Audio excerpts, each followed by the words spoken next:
Всем привет! Сегодня пойдет речь о фрезерном столе. Я расскажу, как я врезал фрезер в стол, как организована работа вот этого упора, вот этих подвижных частей. У меня в одной столешнице врезанная пила. Вы уже видели в предыдущем ролике.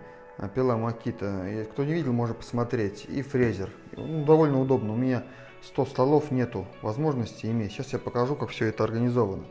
Вот так выглядит направляющая фрезерного стола. Вот эти упорчики подвижные под разные ширины фрез. Очень удобно. Также можно использовать, если сюда проложить тоненькую линейку или какие-то металлические полоски, можно использовать фрезерный стол как фуганок. Но это ладно, это уже другая тема. Тут сделаны прорези фрезером. Тут вставлены мебельные болты, чтобы стопорить направляющую. Ну и, естественно, так с двух сторон.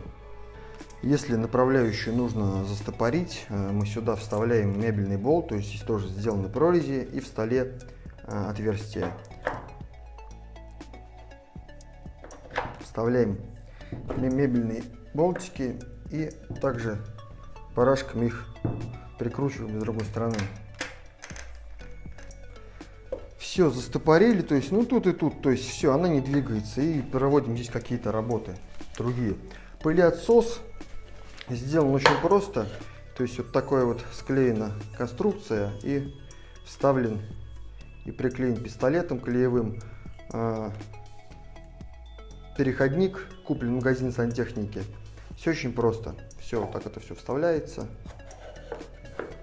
Сюда подключается пылесос, шланг, пылеотсос, и все, можно работать. Направляющая ездит, значит, вот на таких вот роликах. Это подшипники.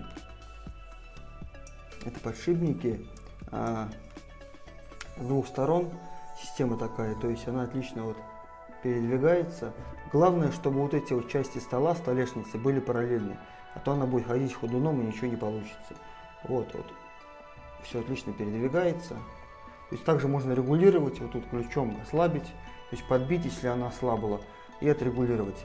Для убедительной прям работы можно тут уголки. Сделать уголки алюминиевые, и она будет вообще как станок заводской. Давайте сейчас посмотрим направляющую. Я сниму, переверну. Тут я все шлифанул. Орбиталочка, чтобы хорошо ходила. Вот подшипнички стоят на болтах. Тут болт и гайка, все. То есть можно отрегулировать, если она ослабляется. Бывает ослабляется, да, признаюсь. Бывает ослабляется, но опять же при частом перемещении. Вот он так передвигается легко, то есть даже вот сам ездит. Сам упор сделан из кусочков фанеры, то есть как конструктор я собрал. Я их не клеил, эти кусочки, я их все завернул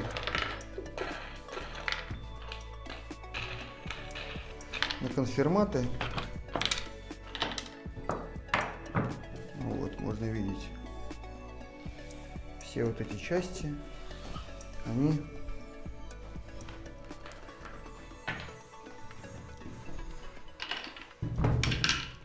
прикручены на конфирматы, то есть все, угол 90 градусов, все соблюдается. Вот тут я такую сделал выемку для того, чтобы приходила фреза, проходила. Естественно, эти же пазы можно использовать для установки гребенки и других каких-то упоров, поджимов.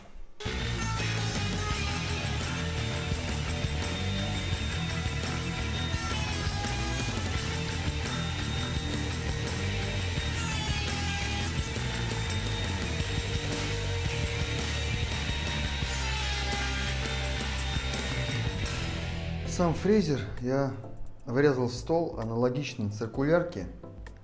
Вот так же я выбрал паз. Только тут немножечко свои есть нюансы. Сейчас покажу. У меня у фрезера вот такие направляющие у бошевского. Я, то есть, через них завязался, устанавливаю, то есть я сняв подошву, потому что, чтобы выиграть глубину, чтобы выбрать глубину фрезерования. Вот, ну, в принципе, ничего страшного, я не так часто снимаю, устанавливаю. То есть был установлен фрезер, обрисовано все карандашом, тут, вокруг, здесь просверлено было отверстие, и все. Дальше по кругу от середины в края вводим и выбираем вот эту вот площадку ровную.